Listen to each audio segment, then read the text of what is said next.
It's time for Supply Chain Now Radio, broadcasting live from the supply chain capital of the country, Atlanta, Georgia. Supply Chain Now Radio spotlights the best in all things supply chain. The people, the technologies, the best practices, and the critical issues of the day. And now, here are your hosts.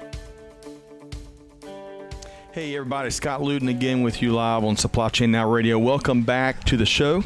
On today's show, we're not broadcasting live from Atlanta, Georgia, the supply chain city, but rather we're broadcasting live from Austin, Texas, home of a variety of things, but including EFT's Logistics CIO Forum. You might hear some of the buzz in the background here. This event is also a Reuters event. We've been interviewing some of the most innovative thought leaders that are all doing big things across the end-to-end supply chain industry, and we're going to continue that with this segment here today. I want to welcome in my fearless and esteemed co-host, Mr. Greg White, a serial supply chain tech entrepreneur, chronic disruptor, and trusted advisor. Greg, how you doing? I'm doing great. This is our cleanup session. This is our cleanup hitter. We have had quite a series of interviews from a variety of different angles from across the end-to-end supply chain industry. Yep. And I'm excited about this last segment we have. Well, I'm pretty excited because we've already established that she went to high school with my wife. What more do we really need to know? I think we've knocked it out. Thank you. Yeah. Right. Yeah. So, go Arizona. Yeah. That's right. So on that note, let's welcome in our featured guest for this segment, Miss Susan Beardslee, Principal Analyst, Freight. She's a Principal Analyst of the Freight, Transportation, and Logistics Division of ABI Research. Also, MC, chair, and presenter here at the Logistics CIO Forum. Holy cow, you got like 3 or 4 full plates. You know what? I like to stay busy. I like to manage a lot of things. Clearly. Well, and I love your passion and energy. I mean, we've been at it for 2 days here straight, and I'm sure you've had some jam-packed days, but it's like you just got here. So you're ready to go for a third day? You know what? Don't do it if you're not passionate about it. Right. That's what I say. Yeah, I'm with you. Go. I'm with you. So thanks for carving some time out. I know you've been really busy here at this this great event. We've really enjoyed our time here. So I'm not sure how involved you got on the planning side, given your chair of the event. But man, this has been a home run event. Mm-hmm. I am very excited that now it's part of Reuters because I think that just brings such gravitas, if you will. Ooh, good word. And really a whole new audience, if you will. Agreed. It does, and I think, we've already talked about earlier today that this, there are a lot of conferences like this, and this is one of the top ones. I think EFT does a fantastic job, and they will only do better with Reuters backing. Right? Yep. I agree. This is my second event with EFT this year, and it was compelling enough, including with some of the really interesting unicorns, if you will, startups that I met last time, including Keep Trucking and Uber Freight. Uber Freight, who is now having a focus in Chicago, my original hometown. So. Right. Lots of really good. We've had Google here today, DHL, FedEx. We had UPS yesterday. So really, they bring the heavy hitters. Yeah, absolutely. Yeah. So speaking of heavy hitters, let's talk about the heavy hitter we're interviewing here today. So, Susan, before we dive in and gain your insights and learn more about your firm and really talk about the impact that the huge e-commerce world is having on technology, let's get to know you a little better. Sure. So tell us about where you grew up, and tell us about kind of your journey from before you joined the ABI team. Absolutely. So I grew up originally in the suburbs outside of Chicago. I have loved trucking and commercial vehicles since I was very little. Tonka trucks we talked about. Yes, I won a contest from a cereal company and won. This is when they still made metal Tonka trucks, not the plastic stuff you see today. Right. And I still have them today. I have a beat-up RV that my kids used to ride around when they were really little. I read the Richard Scarry books, and my grandfather, he was a volunteer firefighter, so I got to see the big fire truck. So just always had an interest in a fascination in quirky things like that growing up. Then we moved out to the Valley of the Sun, Phoenix, Arizona. Like most people in Chicago do. Yes, yeah. Chock full of great Italian food. Yeah. Yes. And in fact, a lot of those restaurants are now coming over from Chicago, right? So we get the Unos and the Luminettis and all of that. Sounds good. In fact, hamburgers now, you name it. But yes, so I moved in the Phoenix area where I went to McClintock High School and I graduated from Arizona State. Always had, like I said, an interest in kind of the industrial dynamic of things, but also writing. So I worked on the yearbook and the school newspaper, things like that. So I think having that balance of the creative and the analytical has kind of been, that along with APICS have been in my DNA since I was fairly young, and so I got a degree from Arizona State in supply chain. Yeah, they have a really highly respected supply chain program. Arizona State and Michigan State have the top two, and ironically, I married a supply chain guy from Michigan State that I met at work. You can start your own school. I don't know if my children have any interest in supply chain, to be perfectly honest. But yes, so yes, we have a deep bench of supply chain at our house.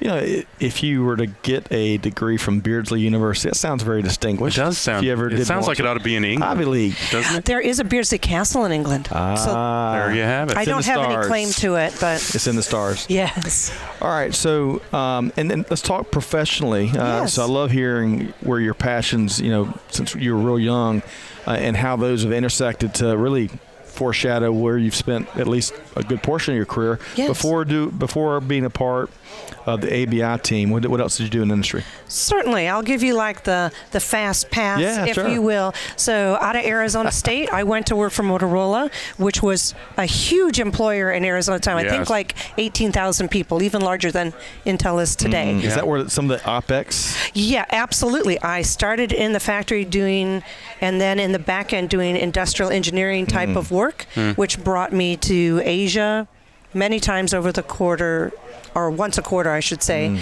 at least, of transitioning things from engineering to production. So Motorola, and now it's spin off on Semi, where I went after that, actually do, I think, 30+% of their business in automotive and in vehicle support, power systems, things of that nature. So that started some of the breadcrumbs, if you will. And then I started an offshoot of a group of IT in CRM solutions that transitioned me, where I ran all of IT support services at on Semi. And in fact, one of my former bosses and mentors is now the CIO of DHL. Really? So yes, David Thornywell. So a lot of consistent thread there. So from there, I went to Fujifilm, which has a lot of different subsidiaries, and I joined at a very difficult time for our nation. I joined actually on September 11th, 2001. Wow. And I oversaw all of our hazardous chemical customer relationships with semiconductors. And so you can imagine from a logistics perspective of moving products. On top of that, we had a Long Beach strike where things were literally couldn't move off the ports. So I had a lot of on-the-ground training, so to speak, of the importance of transportation and logistics across the supply chain in specific verticals. So I did that. I moved on to Intel for a decade. Intel, I started manufacturing, but I moved on to a lot of deeply embedded technologies, including gateways, which can measure things for supply chain and look at the driver, the cargo, and the vehicle, if we talk about predictive analytics and things like that. And then I helped move the ADAS team from an incubator into a business unit. What team? The Advanced Driver Assist, or ADAS team. So I managed their operations finance, hiring, a lot of things of that nature. Wow. So that's where I was before I came to ABI about 4 years ago. There's so much. We're going to have to add a second hour because I want to dive into a lot of what you just shared there. But if I could. You're between her and lunch, though. Yes, that's right. That's right. So we'll stick to the original plan. But Susan, serious, kidding aside, we have a series called the Full Access Series where we interview a wide variety of women in leadership roles, a lot of them in supply chain and manufacturing. Nice. And, we've been part of efforts, Lean in Circles in Atlanta, which is one of them is run by Show Me 50, which is a great organization that's dedicated to, it's a nonprofit, to helping all folks from all walks of life enter in the industry and succeed, right, in leadership. So given your background, how can we, does any couple things come to mind when we think about how we want to not just get more women into supply chain, but probably more importantly, arguably, is making sure they're successful? What comes to mind? I mean, clearly with a career like yours, what would be helpful to share with others? I'm a huge advocate of mentoring, and that's something I took a lot of joy in at Intel for multiple years, where we had what they call RCGs, or recent college grads, and I gravitated towards these young females to really help provide visibility, to advocate for them to upper management. And these are all very talented young women, a lot of them with engineering and computer science backgrounds. And so that's something I think you don't just drop somebody off into the deep end. And I think that's tremendously helpful. I think continued learning, not just even formal education, going to events like this, being well read, having these discussions, getting involved in groups. I've been involved in groups with both women in tech, as well as there's another group that focuses on bringing women into the boardroom, right, which is a whole nother element of influence. Somebody that really inspired me yesterday was Kathleen, and I forget her last name. She's the Vice President of Marketing at UPS, and she talked about everything from women's reentry programs to underrepresented populations, and really how to not only recruit, but as you said, to really retain them. And I think a lot of that is finding where are their passions and how do you match those passions with opportunities and continue to leverage their skills, but continue to push them in a very positive manner into continuing to stretch their capabilities and avoid complacency, but also make sure they have the maturity before they go out. Coaching is a big part of that as well. Right. Love that. Thank you for sharing. And Malcolm just shot us a note. Kathleen Moran. That sounds about right. VP of U.S. Marketing with UPS. I think she spoke here at the tremendous forum, right? In a panel. Yeah. I would love to speak to her again. Outstanding. Okay, and Greg, anything you want to weigh in there? That's a pretty heavy-hitting subject. I know something we're passionate about.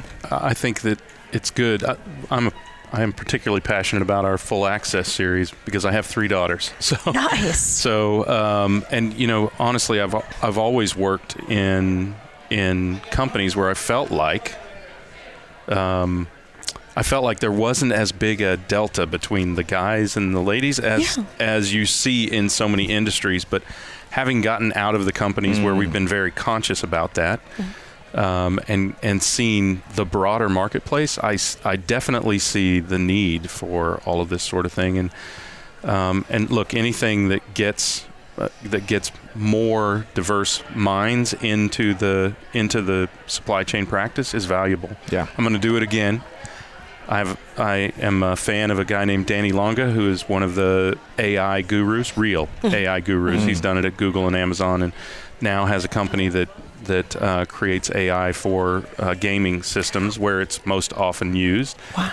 And one of the things that he says is you don't need better algorithms, you need more algorithms. Essentially, the metaphor is if you want great ideas, you want more diverse minds pointed at the problem, not one mind trying really hard to figure out the problem, right? Absolutely. And I think it applies, obviously it applies in AI, and I think it applies to any kind of problem. Universal. solving. Yeah. Universal. Absolutely. I agree with that having the really diverse backgrounds and ideas really makes for better decision making. Yeah. And better problem solving, better growth, better innovation, and it's proven. We talk about, you look at a variety of studies. I think McKinsey puts a study out every couple of years, and their findings, backed up by plenty of research and data, is that more diverse leadership teams, bottom line, are going to have stronger margins. And I think it speaks to a lot of the advantages you gain that both of y'all just mentioned when it comes to figuring out how to grow an organization and overcome the barriers that present themselves. Okay, so shifting from a heavy hitting topic like that, we're going to dive right into ABI, because I'm curious. I wish I knew a lot more about the research industry, because I think it's probably more important and more relevant today, especially at the pace that decisions have to be made and than ever before. So tell us more about ABI. Absolutely. So we've been around since 1990 out of New York, but we have a global presence across North America, Europe, different parts of Asia. And so I think some of our strength really is looking ahead 18 months to 5 years on really leading edge research on what are actionable insights. Our clients really crave something that's very specific to their vertical, to their geography, and then providing strategic guidance. So whether that's meeting with a board of directors or a particular team, data scientists, marketing departments, et cetera, and really help them understand, and this goes back to some of the nascent technologies, really things that are transformative in their particular industry and how to reshape them, including workforce, which we're talking a bit about today. So obviously I have a very specific coverage area, but I have peers around the world that I work very closely with, whether that's in mobility. Going back to women again, I have a brilliant coworker in France with a PhD in cybersecurity, and Michaela is a rock star. I just want to go on the record. Michaela is a rock star, if you're listening, Michaela. So we've worked together on supply chain efforts. We have people that focus on communications like 4G, 5G, Bluetooth, et cetera, et cetera. So we have a very strong bench, and I think what we provide is very deep, analytical, and very specific.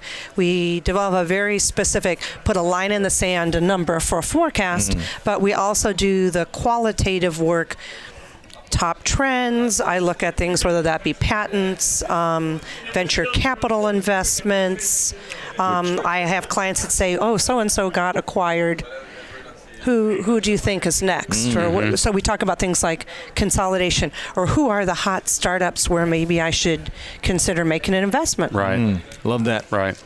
And what I love also in getting to know you through the prep calls we had and the warm up here today is you've been there and done that. You're leading the research for the freight, transportation, logistics, but you're not academic. Nothing wrong with academic approaches there, but you've been there and done it. And so I bet that gives you such a leg up as you're trying to understand these trends and then share that information with leaders, right? I'm an extremely hands-on visual learner. If somebody comes to my house to make a delivery, I want to know what kind of telematics they have. I've gone into clients and crawled in the back of their trucks to see if their cold chain solution, like a Thermo King, is connected to their telematics. I will look under a truck to see if there's guards or what else is going on. Right. So that was very helpful, for example, when I went to North American Commercial Vehicle Show in Atlanta last week. And so by having that and then talking to lots of smart people, whether it's academics, across industries, across geographies, really I think what I do is take that comprehensive information and I'm able to really cultivate that and provide a specific point of view and direction for my clients. Well, hey, so 2 quick tips. Yes. Just between you and me here, not the rest of the universe. Stored and Verison. Both have been, and Greg knows the stories better than I do, but Stored has got a highly interesting warehousing on demand model. And I believe they're coast to coast. And then Verison, it's all about using data AI. in ways and AI to tackle inventory challenges, and it plays nice with a lot of the big platforms out there. So keep those two startups on your radar. Yeah, I will. They are. I mean, they're doing things. Look, we talk about this. This is a theme that I'm sure you've heard at this show. There are all these gaps with data, right, where we go back to paper or whatever, right? That Verison is trying to solve that problem where you can they can reconcile the data, and they're actually using actual AI. Yep. I'm a little bit of an AI doubter. I believe in AI. I just don't believe there are many who are actually using AI. There aren't as many using it as are saying, is what I'm saying. I agree, and I think there's certain aspects like machine learning, and even within that you can obviously keep going down click by click and find where things are real versus PowerPoint. Yeah. Yep. This is real, and we've been fortunate to interview both the leaders of these organizations on the show, and then of course we're partial that they call Atlanta home. Yes. But keep them on your radar. I will. And we'll have to make that connection down the road. Love it. Okay, so let's talk more about your role at ABI and here at the forum. So where do you spend your time? I mean, I think I want to let you answer the question. I've got some hunches, but... Well, lately it's been a lot of travel, and I think that seems to be especially this point of year. But no, across North America and Europe in particular, I spend a lot of time. What I would say is I have to take in plenty of information before I'm able to make sense of that data and insights. And so that's a combination. For example, I did a survey across North America, China, and Europe recently of enterprise fleets, so anywhere from 500 to 10,000. So these are large fleets, and I talked to senior management in these companies, and it's interesting because if you look at, for example, ATA, the American Transportation Associations. There we go. I got that. There's a very long tail in transportation, whether you're talking the U.S. or beyond. So I'm going to approximate the numbers as they're not in front of me, but something like 90 to 95% of all fleets in the U.S. are 20 or less, and a large percentage of that are 5 or 6 or less. So the people that I talk to are actually an anomaly, if you will. I mean, we think of the FedEx, UPS, DHLs, which play a very important role, but there's lots and lots of fleets. And mind you, we're not just talking about traditional transportation. We're also talking about as a service. You could run a plumbing company, or you could be an ambulance, or et cetera, last mile delivery van, et cetera, right? So what I was going to say is I take in a lot of information, meeting, and I get tremendous information. It's not just sticking to the script, so to speak, but I could spend an hour or a couple hours talking to some of these individuals. Deep dives, yes. And so I do actually quite a bit of, in additional surveys, research interviews where I'll arrange things, and everything from some of the startups we've talked about to some of these large companies, and really across the value chain. It can be anything from a semiconductor company to a software company to a fulfillment center, et cetera. Really. So the more that I can pull in this data and share back and forth, and I think that's something that I do a little bit different than perhaps some of my peers in other companies, is I have a closed loop. So after I conduct that research, I send it back for a level of verification, not to toe the line, so to speak, and be a mouthpiece, but just to make sure you've captured it correctly. Yes, it's developing trust, which is critical for my role. Before. Right, absolutely. So I do that, and then it obviously gets combined and analyzed, et cetera. And I'm just a voracious reader. I mean, whether it's the Wall Street Journal or Transport Topics or EFT or lots, I take in lots of information, and I think that really helps. So I'm both gathering it, and then I'm digesting it and modeling forecasts of subscription rates for telematics, or we talk about e-commerce, or what is the rate of ADAS, and so the SAE, if you're familiar with the SAE level 2 through 4. So when does that hit, and by how much in what region? So those are the type of maybe wonkier type of things that I look at, as well as I do competitive assessments and look at who the hot new innovators are. I think you're powered by AI. I really believe we've got a actual intelligence. Yes. Maybe an Energizer Bunny. Yes. So let's, when we were chatting about kind of what we wanted to dive deeper on the podcast here today, gosh, there's so many great topics. It was like walking into a library and seeing a ton of great books and having to pick one. Right. So, but I think the one we pick and the one we want to pick your expert insights on is about this $3 trillion beast and growing beast that is e-commerce, that is not just changing the consumer experience in ways that we can't say that doesn't do it justice, right? Our psychology is being changed by what e-commerce is doing, right? And it's changing all the rest of industries, right? Expectations for anything you get, any service, it's all changing. But how is it impacting the need for technology platforms across the board to play nicer in the sandbox?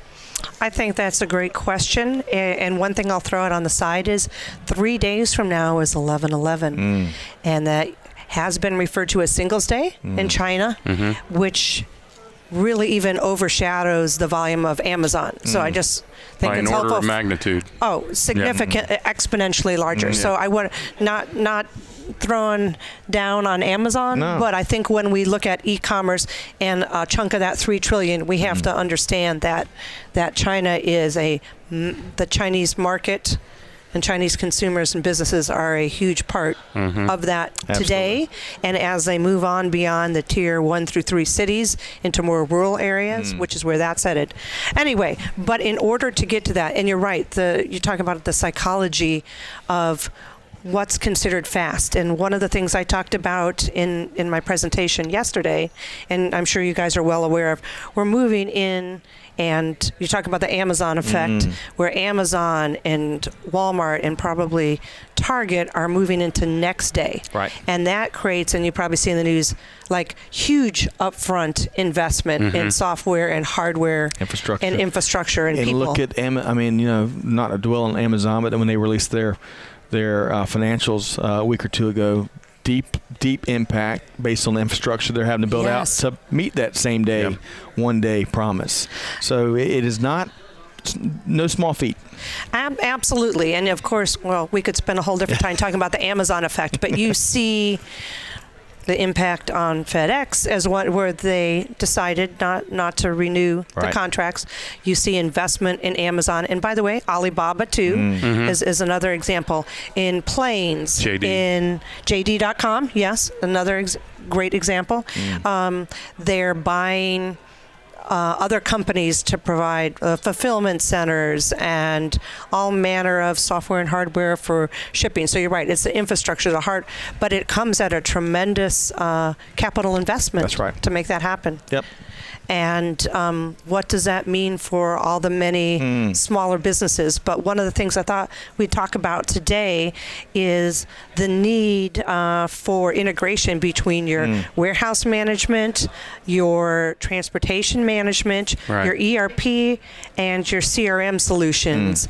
A lot of those have been developed in silos. We have companies, I won't name any company, that have been in the business for a long time, and we have a lot of startups or youngish companies early stage that have developed these native applications, which are really interesting, and we see a lot more open with APIs but for these individuals that are running transportation and logistics, that's not their day job. They're there to provide a service, right? Whether that's goods transportation or other. So really I wanted to have a call to action about the need for systems integration. Well, I think there's three different, we kind of wrapped it around three different areas, right? Yes, absolutely. Thank you for saying that. So I really want to talk about the value proposition and the implications for connectivity, security, and transparency. So I'd like to walk you through that if that's okay. Please, yeah. Okay. I'm chomping at the bit. Oh, fantastic. Okay, so connectivity, really, and I hear this from talking to people really on the front lines, that they have multiple screens. So they've got, sitting at their desk, and they've got one thing that's got their WMS, and there's another thing with like their Greg TMS. White's office. He's got 17 screens. Oh, my God. But really, there are people that Looks have like 4 NASA. different screens with 4 different solutions. That's right. Yep. That I hear that whether that's in a fulfillment center, in a back office, even in a truck, you would be shocked how many. And you think about that with driver distraction. Yeah. That's a whole other thing. Yeah. So really, that's. And it requires manual intervention. We talked about AI before. Yeah. That is not fully realized by any means yet. And so we're really missing opportunities for optimization. We aren't able to do proactive risk assessments. And really, as you're looking at 4 different screens, if you think about it, how are you going to do the mental math and go, oh, it says I'm short of boxes of parts over here, widgets, right? And how does that impact my load optimization on my trucks? And oh, by the way, what is the demand coming in from my CRM system doing a lot of things are SNOP? moving at one time. They right? are. Yeah. And how are you going to get any one person to really synthesize that data? And so I think that's, and really the other part is fungible or flexible planning for unforeseen. So let's just talk about that for a second here. Weather, okay? Nobody can control the weather. Even trying to anticipate the weather in a certain time frame. It's like Mark Twain says, everyone talks about the weather, but no one does anything about it, right? Exactly. So I know, granted, with satellites and such, there's some improvement, but weather is one.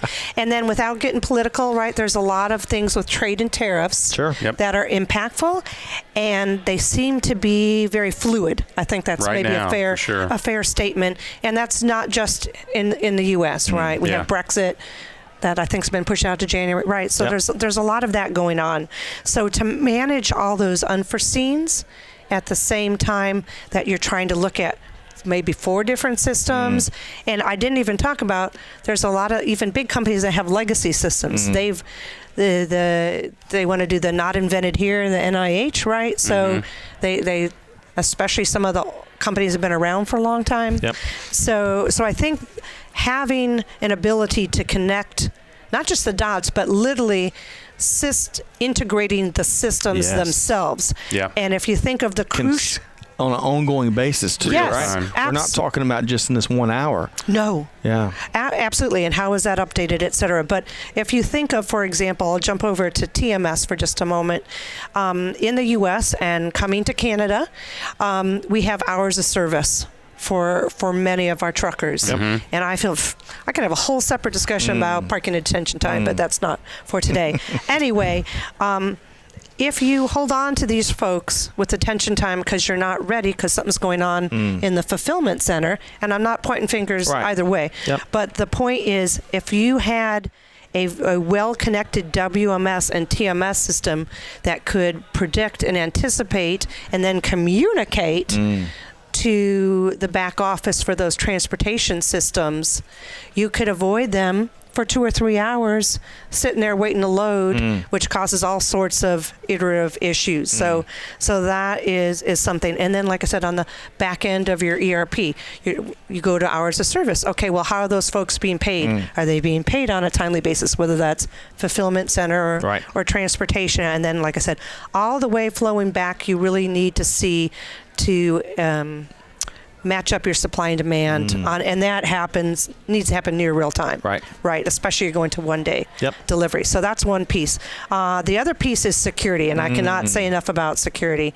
So in the cybersecurity panel, Flexport was talking about this. Identity and access management are critical. And so who gets access to what, verify. I've talked to Bosch about smart keys for transportation. The German company. Yes, absolutely. So they're doing some work with some of the OEMs in that space. That's just one example. But if you change in the fulfillment center and you need to know how to switch people to areas or what areas they belong in, both physically and digitally. And then also on the supply side, how you have that access and graduated access. I'll throw stones here for a minute. Walmart, that was, not Walmart, I'm sorry. Target. Please remove that from the podcast. Target was a HVAC, right? I mean, there's some very insidious ways with your suppliers and your third-party contractors that are incredibly important. So it's really only good as a weakest link. And so that has to do with transportation as well, from the ODB2 port, from the telematics unit, through your network and all the way into the cloud. So that's tremendously. And interesting, when I did the survey work just July through September, we had very few respondents that leveraged encryption. And we talked about encryption in here in some of the panels, and the need to really comprehend solutions and how many are still using email. And when I talk to other modes of transport, if we look at the multimodal and how it links, people are still using telephone. People are still using whiteboards. Excel. Are they still using fax machines? Because Scott is a big fax machine fan. It's true. Actually, fax machines are at least secure. Because the signal cannot get interrupted. I'm in church a couple weeks ago, and I had all 3 kids in the adult worship service, and we had some time to kill. And my daughters are filling out the membership forms, scribbling and ask for all the, phone number, email, and fax. And I tried my darndest to explain what a fax machine is to my very supremely bright 10-year-old, and I failed miserably. So maybe fax is going to be going by the wayside if it hasn't already, but there are lots of firms that still use it. And yes, Greg, we are big fans of fax in Walton County. Yes. At least you're too young for them to say, "Hey, boomer." Yeah. But yes, so security, and it's something that hasn't specifically hit in the transportation logistics industry as much, but that by no means means it cannot happen. And I think we have to be extremely diligent about not only within a particular WMS, TMS, but obviously the links that go across it. Well, and as you said, you're only as strong as your weakest link. And I think companies they have started to get very serious about how to enable that weakest link, because it was a mom and pop vendor that brought Target to their knees, right? But we can't really expect for those mom and pop vendors to have the kind of capabilities that are required. So I think much like EDI in the old days, speaking of old technology, much like EDI in the old days, these companies will take responsibility for enabling the security of those types of vendors. I've seen it happening already. Amazon does it. Of course. Well, that does bring up that a lot of the small, medium business, which are the backbone of the United States, don't have IT in-house. Right? So it's their uncle, their cousin. So last point I wanted to make was transparency. Yes. So this goes well beyond where's my stuff. So we're looking for closer to real time. That, to me, is part of the machine learning part of AI that we talked about in some of these sandbox scenarios. But the kind of final thing that we really need to talk about briefly is data sharing, data monetization, storage, and data keeping. Because what I found talking to folks is everybody thinks they own the data, but I think that's setting us up for a hot mess. Scientifically put, I like that.